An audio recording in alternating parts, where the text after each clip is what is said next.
বন্ধুগণ, আজ গিয়েছিলাম কাঁথিতে। কাঁথি যাওয়ার পথে, রসলপুর থেকে কাঁথি যাওয়ার পথে একটা অ্যাক্সিডেন্ট দেখলাম। সেই ভিডিওটা সবার সঙ্গে শেয়ার করছি। একটা গাড়ি ওই দিক থেকে এসেছিল, যে গাড়িটাকে তোলা হচ্ছে, আর এই দিক থেকে একটা গাড়ি যাচ্ছিল। সেই সময় জাস্ট মুখোমুখি ধাক্কা লাগবে। সেই জায়গায় ড্রাইভার কি করে, গাড়িটাকে একটু বাঁকানোর চেষ্টা করে।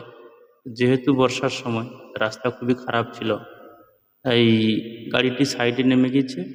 কিন্তু যদি ড্রাইভার সেই সময় না হুশ করতো, মোটামুটি একটা বড় ধরনের দুর্ঘটনা ঘটত। এই জায়গায় ড্রাইভার খুব বাহাদুরের সঙ্গে গাড়িটাকে সাইড করেছে। গাড়িটির মধ্যে কিন্তু পুরো সিমেন্ট ভর্তি ছিল, তবুও গাড়ি ড্রাইভার খুব সাহস করে গাড়িটি কাটিয়েছে। বর্ষার সময় তো, তাই সাইডে একটু নেমে যেতেই গাড়িটি পুরো পাল্টি খেয়েছে। অবশেষে তো সেটাই গাড়িটাকে তারা তুলেই ফেললো। কিন্তু প্রথম যখন দেখেছিলাম, সবাই বলছিল যে গাড়িটাকে তোলা প্রায় অসম্ভব হয়ে যাবে, কারণ যে দিকটায় পড়েছিল খুবই ভয়ানকভাবে পড়েছিল। তো দর্শক বন্ধু, আমার সমস্ত বন্ধুদের আমার তরফ থেকে সবাইকে জানাচ্ছি, একটু সাবধানে চলাফেরা করুন।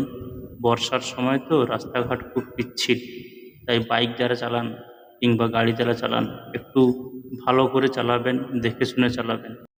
কত মানুষ দাঁড়িয়ে আছে দেখুন, এদিক থেকে ওদিকে পুরো জাম হয়ে আছে। গাড়িটা তোলার সময় পুরো জাম হয়ে গেছিল। তো আমিও সেই জাম্পের মধ্যে ছিলাম, তাই ভিডিওটা করলাম। দর্শক বন্ধু, আমার ভিডিওগুলো যদি ভালো লাগে, একটু লাইক, শেয়ার, কমেন্ট করবেন। তাতে আমি এরকম বিভিন্ন ধরনের ভিডিও পোস্ট করব, বা আপনারা কী ধরনের ভিডিও দেখতে চান সেই রকম ভিডিও তৈরি করব।